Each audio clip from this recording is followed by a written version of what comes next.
एक बहुत ही शांत और घने जंगल में, जहां हरे भरे पेड़ थे और मीठे पानी का तालाब था, वहां एक विशाल और सीधा सादा भोला हाथी रहता था। भोला हाथी अपनी ताकत के लिए जाना जाता था, लेकिन कभी-कभी वह दूसरों की बातों में आ जाता था। उसी जंगल में एक बहुत चालाक चतुर सियार भी था, जो हमेशा दूसरों को धोखा देने की कोशिश करता था। और एक बुद्धिमान ज्ञानू उल्लू भी था, जो रात में जागता था और जंगल की हर गतिविधि पर नजर रखता था। एक दिन जंगल में एक बड़ा संकट आ गया।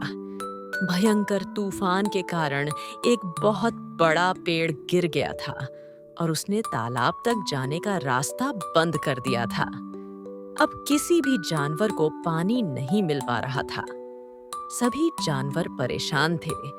चतुर सियार ने देखा कि यह उसके लिए एक मौका है।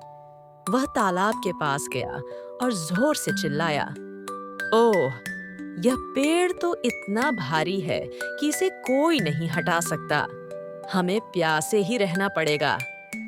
चतुर सियार की चाल यह थी कि जानवर डर जाएं और वह बचे हुए पानी पर कब्जा कर ले। भोला हाथी ने चतुर सियार की बात सुनी और उदास हो गया।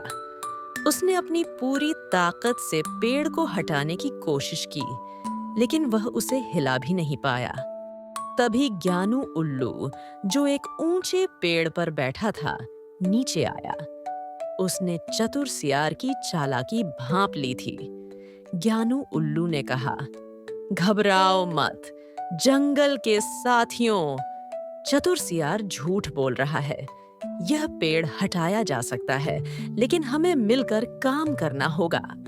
ज्ञानू उल्लू ने भोला हाथी से कहा, भोला हाथी, तुम अपनी सूंड से पेड़ के सबसे मोटे हिस्से को ऊपर उठाओ, और चतुर सियार, तुम अपनी फुर्ती से पेड़ के नीचे से छोटी डालियां और पत्थर हटाओ।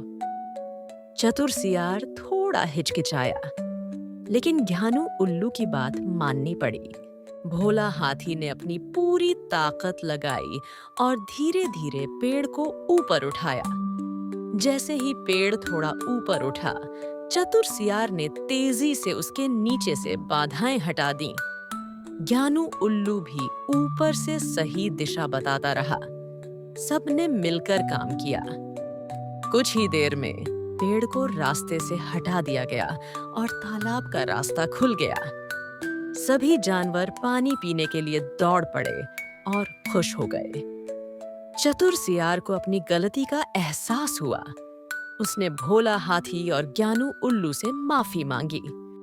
भोला हाथी ने कहा, चतुर सियार, तुमने देखा, अकेला कोई भी काम नहीं कर सकता। एकता में ही शक्ति है।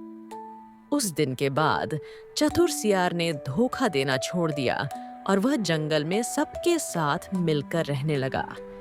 जंगल में फिर से शांति और खुशहाली छा गई। एकता में ही शक्ति है। मिलकर काम करने से बड़ी मुश्किल भी हल हो जाती है। धोखा देना हमेशा बुरा होता है। हमें हमेशा दूसरों की मदद करनी चाहिए, खासकर मुसीबत के समय में।